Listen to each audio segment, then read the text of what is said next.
Welcome to the Times of Israel's What Matters Now, a weekly podcast drilling down into one issue facing Israel and the Jewish world right now.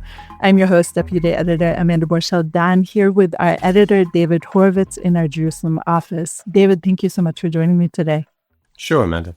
We are here for a free-flowing conversation to give our listeners a bit of a glimpse of where Israel is in this very fraught moment. Israel, from my perspective, is standing at a crossroads from many, many, many different issues. We are before any kind of renewed, very intensive fighting in Gaza, which may or may not happen. We are also before another clinched release deal for our hostages, which may or may not happen.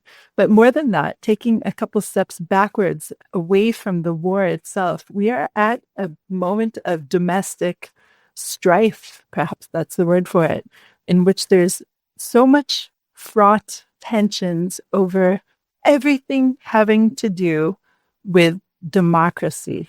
And yesterday we saw a very large display of demonstrations here in the capital. David, what was seen yesterday here? I think you're right that it's a very fraught moment. And I do think, since you're speaking to me, you get my take on it. I do think aspects of our democracy are under significant threat. And I think the mood of the nation reflects the concern about that. What you seem to have is a government, and especially a prime minister, trying to center complete control of all branches of government in his hands. How that's playing out right now is that tonight the cabinet is meeting for the first time in history to dismiss the head of the Shin Bet, the domestic security agency, who has said he's planning to step down because of his organization's failures surrounding October the 7th, but had resisted Netanyahu's pressure for him to resign, among other reasons, because he thinks Netanyahu will try to put in a loyalist to Netanyahu. In other words, somebody who is more inclined to worry about the prime minister's interests than the state's. And he has said there needs to be a state commission of inquiry into October the 7th, and which Netanyahu is resisting because that would presumably involve recommendations that the prime minister resign. So that's supposed to happen tonight. And then on Sunday, possibly, we don't know, the date has not been confirmed yet, the cabinet, the ministers may be asked to vote to remove the attorney general, who has been telling Netanyahu, among other things, that you can't fire the head of the Shin Bet without, first of all, consulting with her, presenting adequate cause. She's also concerned that there's a procedural issue. The Shin Bet chief is one of 7 high-level appointments that need to be approved and also rescinded by an appointments committee. Netanyahu, in his note to the ministers, telling them that they're going to be voting tonight, asserted that this consideration was not the dominant legal consideration. They do have the right to fire the head of the Shin Bet. And in that context, you had in Jerusalem yesterday several tens of thousands of people demonstrating in various places, including near Netanyahu's residence, for many hours of the day. And the demonstrations became somewhat violent, some confrontations with police late in the evening. There are more demonstrations today. There will be more demonstrations this evening. There are lots of people in Israel who think Netanyahu is well within his rights and should be, it's great that the Shin Bet has huge culpability for the war, that Ronen Bar should have gone just as the chief of staff voluntarily stepped down once the IDF had finished its probes. The Shin Bet presented its probes into October the 7th. Earlier this month, and this was the time to go, there are plenty of Israelis who think the Attorney General, or they buy the argument from Netanyahu that the Attorney General and the judiciary, this is also an argument by the coalition, have taken unwarranted power and defied the will and right of the elected coalition to determine policy. And there are a lot of Israelis who feel very differently, who feel that, as I do, that Israel does not really have 3 branches of governance. It only has an executive because the legislature is powerless before a majority coalition. So it has an executive and a judiciary. So in another way of putting it, you have the elected leadership and you have the legal law enforcement system. And what I see happening, and I think many Israelis see happening, is the ongoing effort, so far going quite well, by the political echelon to marginalize and ultimately defang law enforcement in one way or another. Along with the things I've mentioned, there's also legislation moving forward. It might be voted on next week to change the constitution of the panel that chooses Israel's judges. It will become much more politicized. It is a framework in which really elected judges throughout the system will have sort of political masters. And there's a concern, of course, that they will worry that this or that decision that they are minded to take will be problematic for their political masters and will affect their promotion and so on. There's other legislation coming along, which was stalled in 2023 because of mass protests, and then of course came the Hamas invasion, that would radically constrain the capacity of the Supreme Court to intervene in pretty much anything that the government does. So this is, a very, very troubling process. In terms of public mood, I mean, there's some points that are worth making. For example, on the issue of the Shin Bet, and the chief of the service and his willingness to resign or the appropriateness of firing him. Surveys until the last few days showed that most Israelis thought that he should resign because his organization failed to assess properly and therefore protect against Hamas's invasion. But once Netanyahu on Sunday had said he intended to fire him, there's a plurality of Israelis who think that that's not appropriate. Many more Israelis think that this should not be happening. Netanyahu should not be firing him than think he should. And most Israelis in that poll, I mean, we shouldn't get too carried away about polls, but most Israelis in that poll believe that Netanyahu is firing him for personal rather than substantive reasons.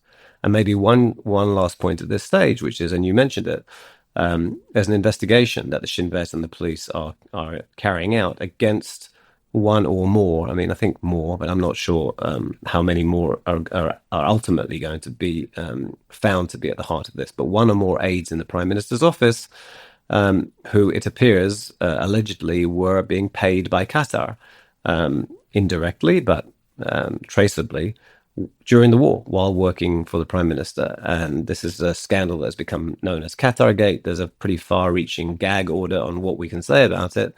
But two more of Netanyahu's aides were questioned. Yes, they were arrested, questioned under caution, and released about their alleged involvement in this affair. And that's just, that's not a marginal thing. There's an allegation, really, that made by Netanyahu's critics, that his whole timing of all of a sudden after 17 months he's decided he can't trust the head of the Shin Bet anymore has something to do with this investigation that is being carried out by the Shin Bet and by the police on the orders of the Attorney General. That's how law enforcement works.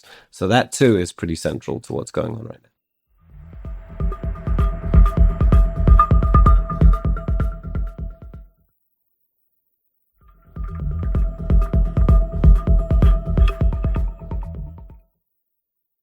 It is so much that you just said. It's a whirlwind of news, of course, that we're trying to cover here at the Times of Israel, but it's just a whirlwind altogether. And I want to pull out one string of this tangled web, and that is the Ronen Bar firing.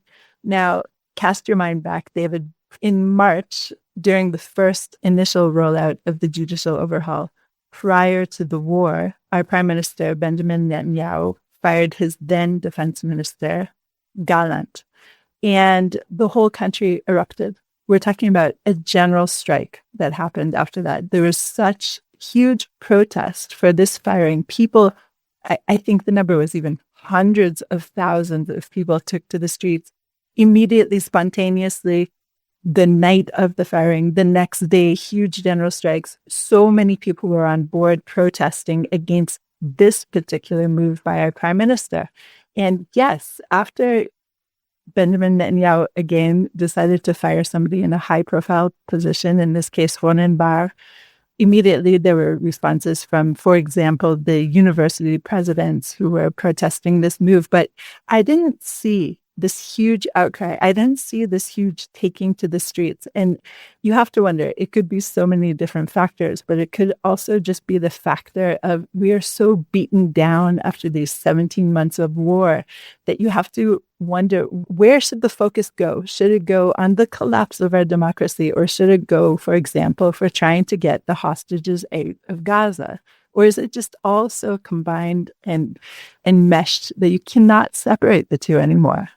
I think there's a considerable degree of despair. There were pretty large demonstrations yesterday, but you're absolutely right. Nothing of the order of March 2023. I mean, if we want to cast our minds back, we should cast our minds back just a little bit further, really a couple of months before that. The government took office at the beginning of 2023, and the very first major agenda item that it put out there was this overhaul of the judicial system. And the plan was to get it done really fast. And I mentioned before some of the elements of it, some of which are going through now, some of which are heading our way again.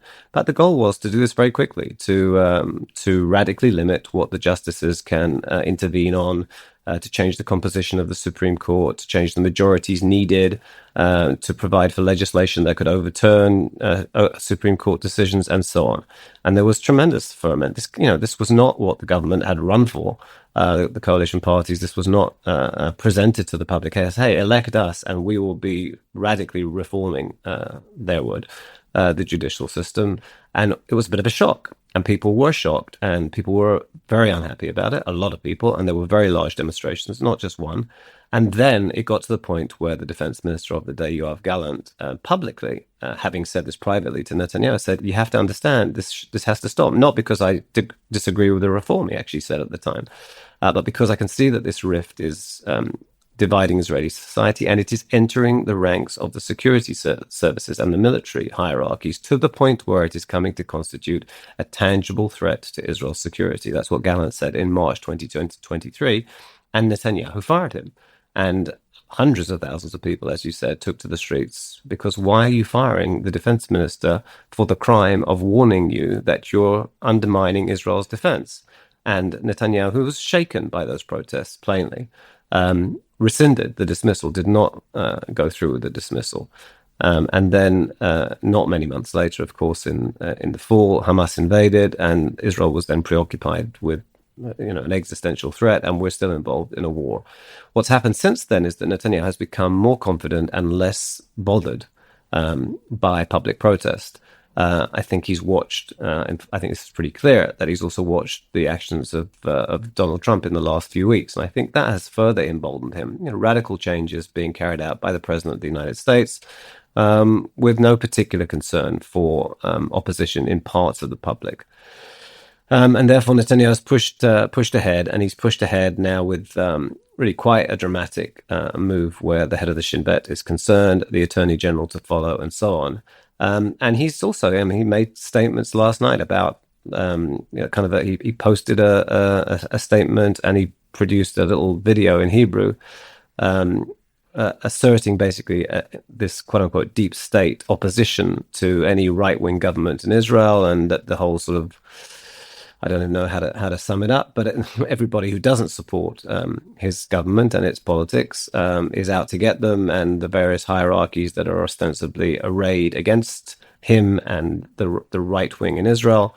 Some pretty startling assertions made there. These are not the kinds of things that Netanyahu was doing even a few years ago. Remember, claiming to be the victim of hierarchies that are preventing him from governing doesn't sit easily with the fact that he's been prime minister, longer than any other prime minister in the history of Israel, for almost the entire period now since 2009, and that he alone, really, after Bar is fired, as I expect he will be tonight, although we can talk a bit more about how this will be challenged in the courts and so on.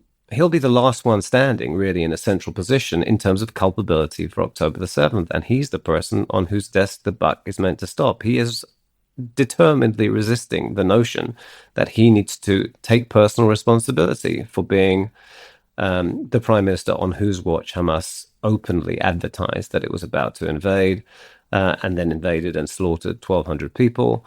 that he was the prime minister, declaredly. You go look at things he said, who wanted Qatari money to flow into Gaza, which, and this is not incidental, the Shin Bet's own published summary of its probe cited that money flowing into Gaza as a cause of Hamas's, or a factor in Hamas's ability to prepare and carry out that invasion. There's reportedly an annex to the Shin Bet probe, which goes into more detail and asserts that the Shin Bet, several key figures in the Shin Bet for years, told Netanyahu that this was a mistake, that this money should not be flowing into Gaza. It is certainly asserted by some people that one of the reasons why Netanyahu has so suddenly publicly asserted that he does not trust Ronen Bar is that the Shin Bet, in its October the 7th probe, basically blamed him, at least partially, for policies that strengthened Hamas. So Netanyahu is less fazed by criticism. I don't believe that he's going to turn back now. I don't think he's going to rescind the decision to fire Ronen Bar. I'd be very surprised if he doesn't move ahead and try to tackle the Attorney General as well very quickly. And I'd be very surprised if they don't keep pushing through this judicial overhaul legislation. And if all of that happens, Israel will be a different country. If it does not have two efficient, independent branches of governance, in other words, if it doesn't have an executive and independent, efficient law enforcement culminating in the Supreme Court, then it will not be the democracy that it has been until now. There has been grassroots opposition against Netanyahu probably since he actually took office the first time. And in the past, 5-6 years, it's definitely gotten a lot stronger. During the COVID pandemic, you remember there were all the car protests, people arriving to the Capitol in their cars, if you recall that. And that was led by Shikma Bresler, who is one of the leaders of the protest movement against the judicial overhaul, of course. And there are many, many people who over the years have been protesting against Netanyahu, and yet he continues to win. So I guess my question is, David, with all the facts that you've laid upon the table here, why is it that the people of Israel, the state of Israel, continue to elect him prime minister? I think there's a few factors. And I think one of them is, there are different periods where different factors had an impact. But right now, for example, every opinion poll will tell you that Netanyahu would not win an election if it was held now, that the parties that support him would not muster a majority in the Knesset. I'm not terribly convinced by that polling because he's such a formidable politician, because he's so articulate, because he's incredibly energetic. Even something like that may sound marginal. Well, no, he seems to fight harder, campaign more determinedly and protractedly. He masters social media in ways that his opposition still has not really begun to learn. And then I would add that into that mix right now, that since October the 7th, it's not as though Israelis have trended to the center and the left. Hamas invaded Israel from an area that Israel had withdrawn from in 2005. Hamas forced out the Fatah faction of the PLO in 2007 and built an army. In other words, leaving that area did not bolster Israeli security. Israelis are wary about all the other fronts of this war, and therefore the left and center parties are not attractive to as many Israelis as they were a generation ago, because Israelis have been battered by the staggering degree of hostility and violence. And in the last round, of course, October the 7th, monstrous barbarism, things that are just indescribably awful that were perpetrated by thousands of Hamas-led invaders on October the 7th. 1,200 people were killed. We haven't even begun to come to terms with the people who were lost, mainly civilians, murdered in their homes, families, children watching their parents being killed, and vice versa. At the Nova Music Festival, all the things you know, and 250 people taken hostage, and 59 of them are still being held. None of these are things that will bolster support for parties in the center, and especially the left. Even though there, for all I know, there are many, many Israelis who are voting or would vote for Netanyahu and right of center parties who do have concerns about democracy and so on. But in the balance, like I say, it's hard to imagine that people are moving from right to left. So that's a factor. I also think, I mean, I don't know how to run a political party in government or opposition, of course, but I kind of think that the opposition parties don't seem to know how to do that either.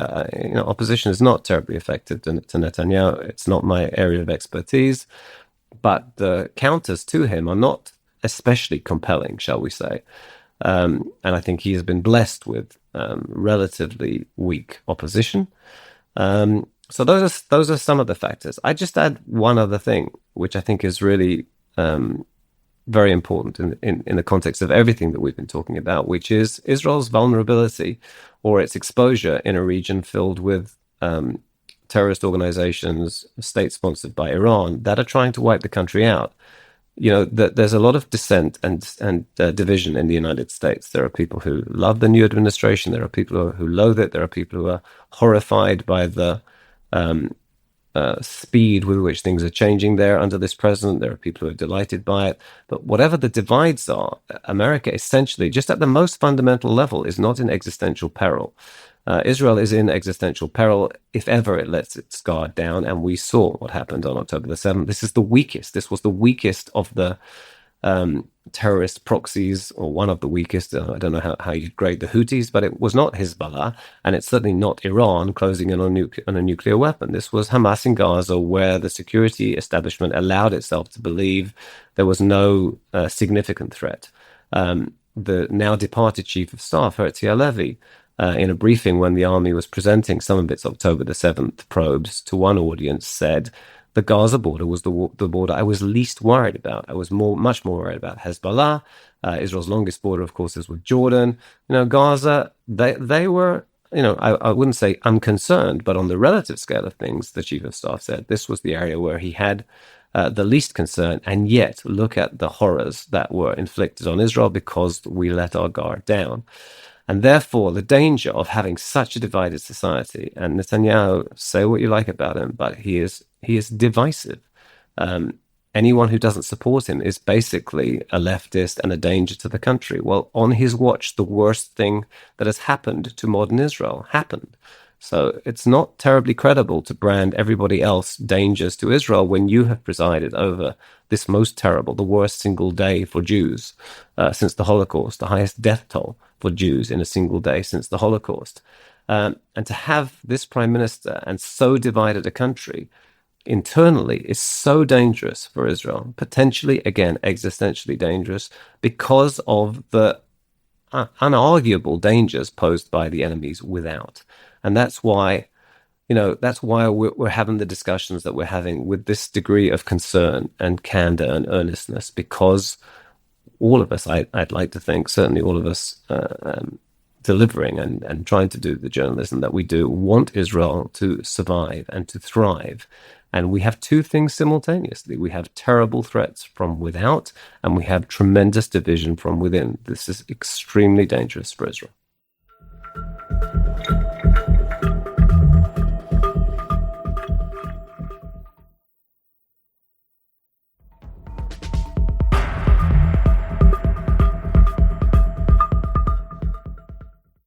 Do you see any way forward from this? You're not obviously a prophet. You're not any kind of, leader of society. We are charting what is happening to society. I don't expect you to have the answers, but you've been here in Israel for decades.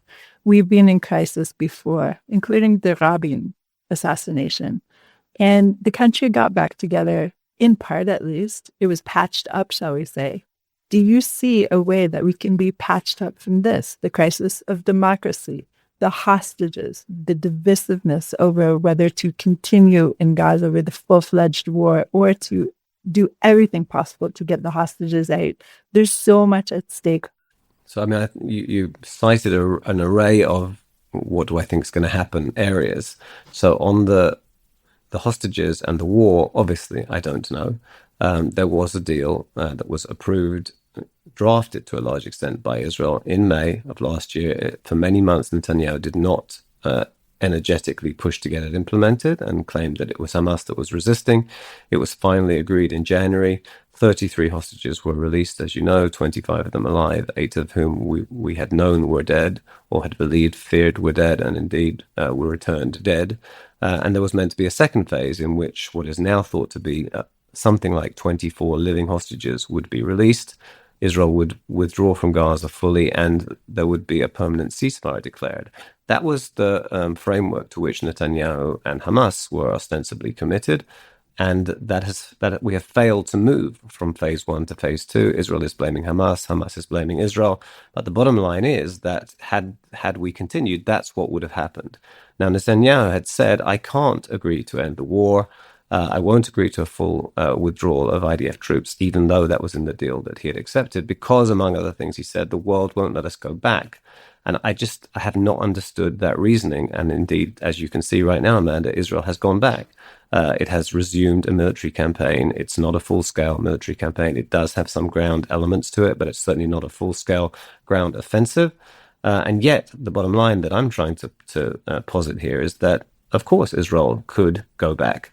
And I don't understand why the emphasis was not on, hey, move forward with this deal, get out as many living hostages as you can, get out as many hostages as you can.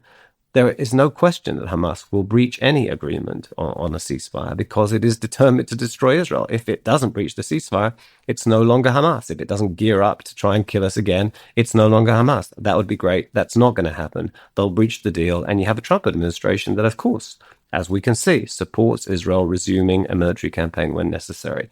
So I still don't understand that reasoning, and other people will tell me why I don't understand and what I've got wrong.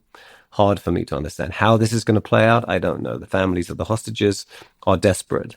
Their loved ones, in many cases, are known to be in tunnels, chained, being tortured, being abused, physically, psychologically, starved. And Israel, the prime minister is asserting that, first of all, he will no longer negotiate except while Hamas is under military pressure. In other words, he won't agree any kind of truce to enable negotiations. No, he will negotiate only when there's military pressure. So the families are concerned that the captors may kill the hostages, and they're concerned that the IDF may inadvertently kill hostages. Heaven forbid, in all cases. But that's their fear, and I don't know how that's going to play out.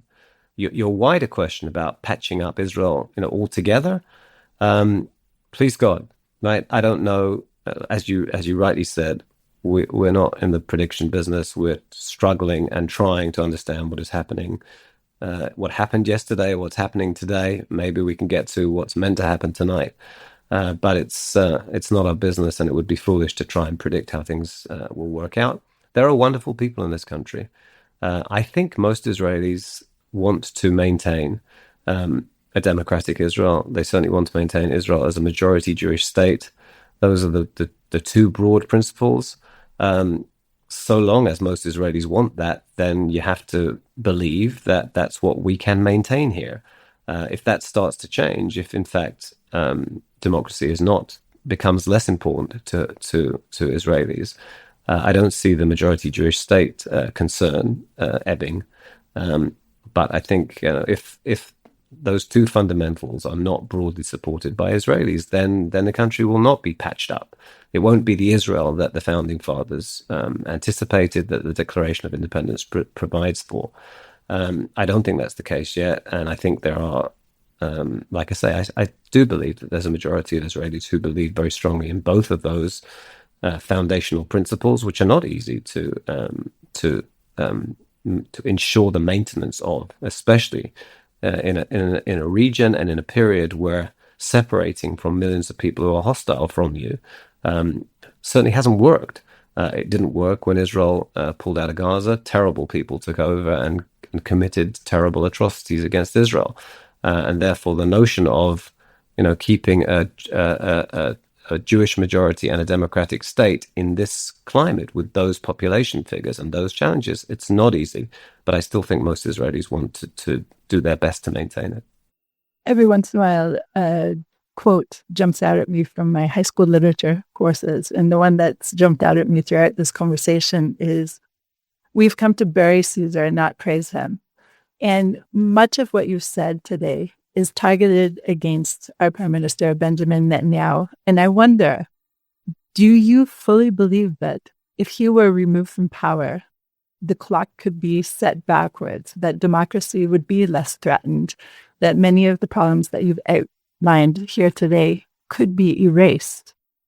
Well, I want to stress that I wouldn't formulate that question the way that you formulated it. Many of the things I've said reflect concern about the policies of Prime Minister Netanyahu, that's for sure. If he's to be no longer in power, it needs to be democratically, one way or another. Either he can choose to step down, accepting responsibility as the person under whose watch October the 7th took place, or to put himself up for elections. He wins, he loses. The democratic process needs to be maintained. So let's just be dead clear about that. I don't think you were saying something different, but I just want to make that plain. I don't believe that if Netanyahu weren't there, that necessarily there would be leadership that is more committed to democratic and a majority Jewish Israel right now. In other words, if Netanyahu, for example, today said, I'm stepping down, I'm not sure who would take over, and I'm not sure that they would be, I don't know what principles they would hold to. I don't know who they would be. I think there are other people who could lead Israel. I wonder if after October the 7th, a new generation of people will try and enter politics with an emphasis on public service, not believing themselves to have been elected by the public and therefore empowered to do everything they want and never mind the public, which some in this coalition appear to believe, but rather representing the public and heeding the public's will and conscious of their obligations to the public. I think those are the kinds of people that we need in politics. I'm not sure they're all lining up immediately now, and I'm not sure that they would get elected. But that's what politics is meant to be. It's meant to be public office, reflecting the will of the people, serving the people, not placed above the people and indifferent to the people. David, I thank you so much for your very deep insights into this extremely nuanced and extremely fraught moment that we're living right now. Thanks, Amanda. Thanks for listening to the Times of Israel's What Matters Now. Please check out another installment next week. This episode was produced by the Podwaves. If you have any questions or comments about this or any other episode, please drop us an email to podcast@timesofisrael.com. Until next week, shalom.